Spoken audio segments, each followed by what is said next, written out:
Alors, pour conclure, après ces différentes analyses, cas cliniques et explications, donc il y a déjà des limites dans cette étude, comme toute étude rétrospective, notamment les perdus de vue, les pertes d'informations, difficile de recueillir les radios de l'adolescence pour les vieilles opérées et les non opérées, puis des pertes d'informations sur la reprise du travail ou la durée d'arrêt de travail.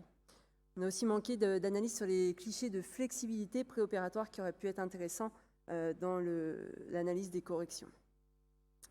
Néanmoins, en préopératoire dans cette série, on peut retenir que si le COP des vieilles opérées et des jeunes opérés est plus important que celui des non-opérés, ça reste quand même des courbures importantes chez les non-opérés, avec plus de 55 degrés en moyenne, donc de courbures qui pourraient être chirurgicales. Dans le plan sagittal, l'équilibre sagittal global de la série, il est conservé, même si celui des vieilles opérées est plus perturbé, avec plus de rétroversion et une tendance à la gîte antérieure. Et ce qui ressort un peu, c'est que ces vieilles opérées, elles avaient probablement un équilibre sagittal moins bon que les non-opérées, ce qui nous a probablement poussé à la chirurgie pour une déformation coronale pas si différente. Concernant la chirurgie, on s'y attendait, mais c'est confirmé. Donc la fusion chez les vieilles opérées, elle est plus étendue, avec plus de 50% de fusion au secteur lombo-sacré et plus d'ostéotomie, plus de temps antérieur, donc des chirurgies plus lourdes.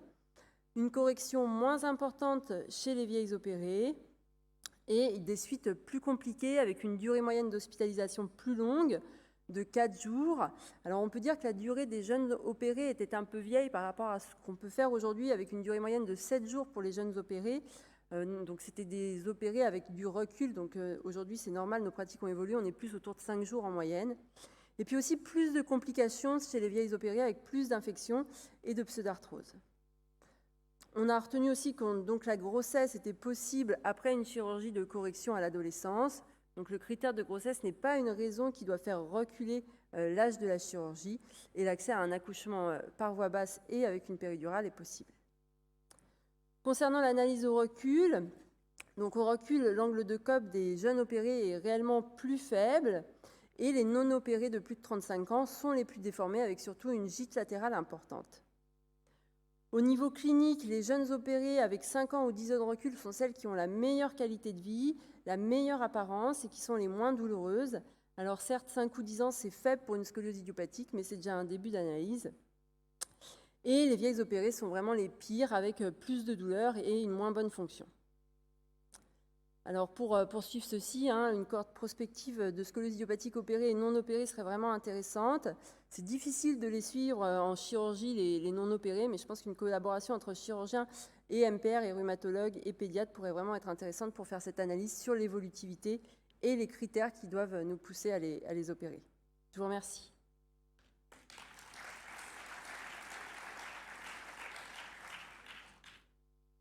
Donc on a du temps pour les questions, si vous en avez pour les différents orateurs.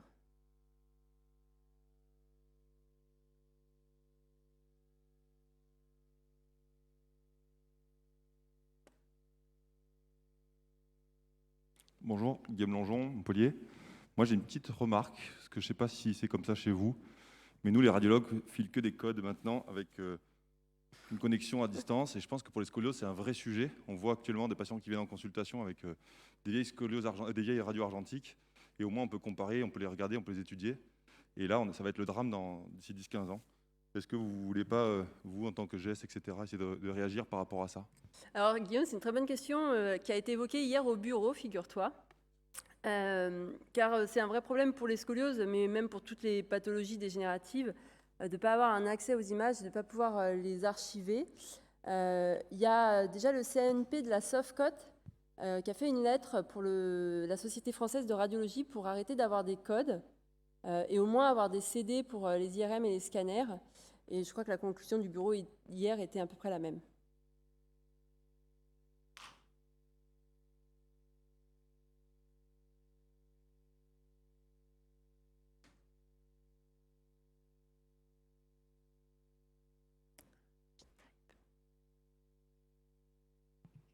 C'était une magnifique table ronde, très intéressante, très bien faite. Je n'ai pas tellement bien compris le véritable suivi à distance que vous aviez. J'ai peur qu'il soit un peu court pour des différences significatives, parce qu'il est évident que plus le suivi est à long terme, plus on va avoir de complications et plus on peut avoir de vrais jugements. Vous pouvez nous repréciser le suivi exact? Oui, tout à fait. Donc, pour les jeunes opérés, on a fait 2 analyses au recul, une à 5 ans et une à 10 ans. Donc, c'est sûr que c'est court hein, pour des scolioses idiopathiques.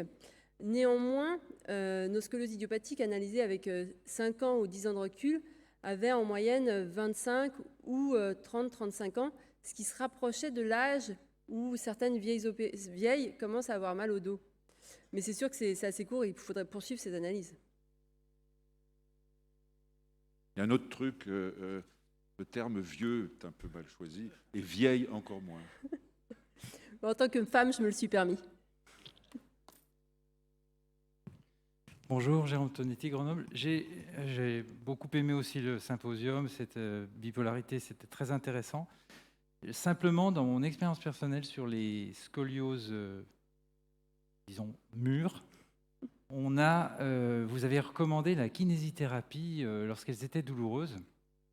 Ce n'est pas forcément peut-être l'expérience de tout le monde.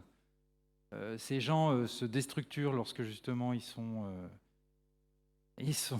mis en mouvement par certains kinésithérapeutes. Encore faut-il bien connaître la kinésithérapie et ce n'est pas l'expérience qu'on a. Souvent, nous, on les voit justement après des grandes phases de kinésithérapie qui finalement les ont aggravés en douleur. Et c'est la solution corset transitoire qui va amener la solution. Donc, Camille, je ne sais pas si dans la salle, tout le monde est d'accord avec cette notion de kinésithérapie.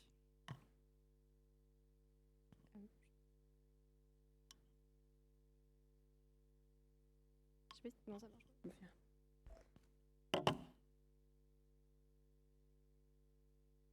C'est sûr que nous, en fait, la kinésithérapie, on ne la propose pas seule dans le traitement. En général, c'est ce que je disais, hein, c'est un traitement combiné où on va associer et on va essayer de structurer, nous, nos programmes de rééducation en fonction du patient, en fonction de son histoire, en fonction de sa déformation, en fonction de tout le terrain et ce qui va avec. Donc, je pense que la kinésithérapie, elle a un intérêt à condition qu'elle soit effectivement structurée, bien pensée, faite par des personnes qui ont de l'expérience et pas effectivement simplement prescription de kinésithérapie sans indication et sans bilan avant.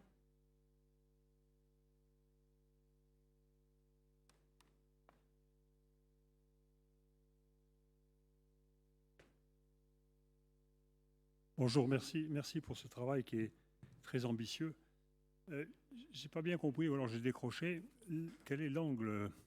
Il me semble que vous avez dit que 30 degrés est l'angle post-opératoire, pas post-opératoire au recul, j'imagine, dans les scolioses thoracolombaires. C'est bien ça ou c'est pas ça?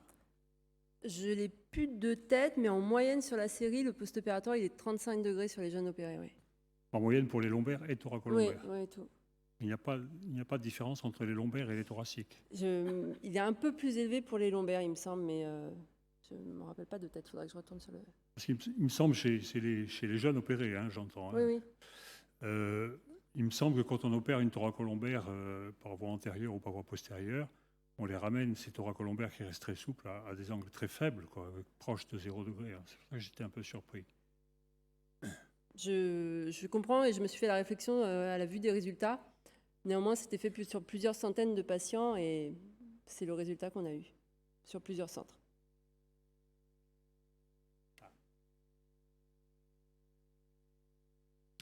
Bonjour, Sébastien Charowski de Toulouse. Une question concernant l'évolution fonctionnelle, parce que je crois que j'ai mal compris. À terme, les non-opérés et les opérés à l'âge adulte ou à l'âge mûr, au niveau fonctionnel, si j'ai bien compris, les non-opérés vont mieux que ceux qui ont été opérés tardivement. Est-ce que c'est ça la conclusion à laquelle vous arrivez ou j'ai compris de travers? Alors, non, c'est une conclusion qui est difficile sur ce point. Ce qui est sûr, c'est que les jeunes opérés vont mieux. Et les vieilles opérées sont celles qui vont moins bien, par rapport surtout aux jeunes opérés, et sur certains paramètres par rapport aux non-opérés. Après, sinon, il y a souvent les scores qui n'étaient pas significativement différents entre les non-opérés et les vieilles opérées. Est-ce que sur le plan de la douleur, par exemple, vous pouvez sur faire la douleur, une les vieilles précision? opérées étaient les plus douloureuses. Plus que même les non-opérés? Plus. Donc, en conclusion, on pourrait dire que soit on les opère tôt, soit on ne les opère pas. Ou très on tard. les opère pas tard. Ou très tard. Ouais. Ok, merci. Alors, je m'inscris complètement en faux avec ce qui vient d'être dit, parce que vous comparez ce qui n'est pas comparable. C'est-à-dire vous avez traité des patients qui sont différents, et de fait, parce qu'au départ, ils sont différents. Donc il ne faut pas comparer à la fin des choses qui ne sont pas comparables au départ. Je pense que c'est ça le sujet. Il ne Ouais, faut pas se dire que les non-opérés, bah, peut-être que c'est bien, c'est peut-être ceux-là qu'il fallait justement pas opérer. Donc je crois qu'il ne faut pas faire des conclusions hâtives là-dessus. C'est juste que ce n'est pas les mêmes patients au départ, vous l'avez montré dès le début, en montrant que c'est des patients différents dès le départ. ouais, je suis d'accord, Guillaume, c'est le problème de cette étude rétrospective. Après, l'idée, c'est d'avoir un tenté à plus de 35 ans comment vont des scolioses de 55 et 60 degrés opérées et non opérées.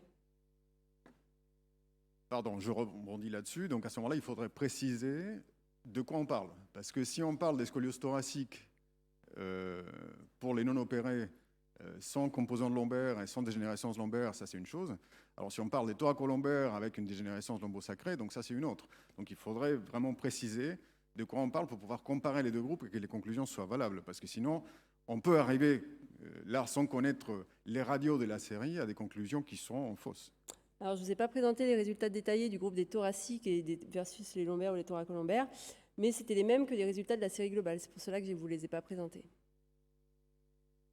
Alors je rebondis aussi parce que le non-opéré, il est non-opéré parce qu'il ne voulait pas être opéré ou parce qu'il va bien et ce n'est pas la peine de l'opérer. Donc on ne peut pas les comparer.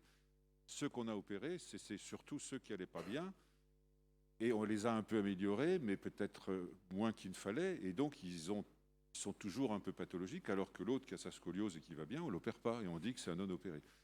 Donc là, il faudrait devenir américain, tirer les gens au sort et dire toi je t'opère pas.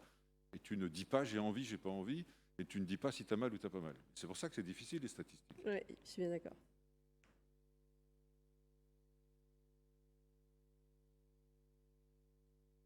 Karima Navelin de Lyon, merci beaucoup pour cette table ronde.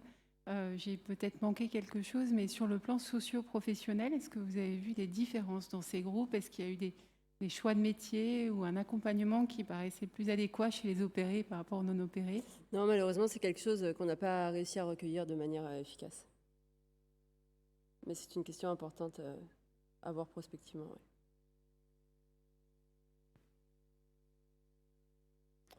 Ben, je vous remercie à tous et je vous souhaite un bon déjeuner.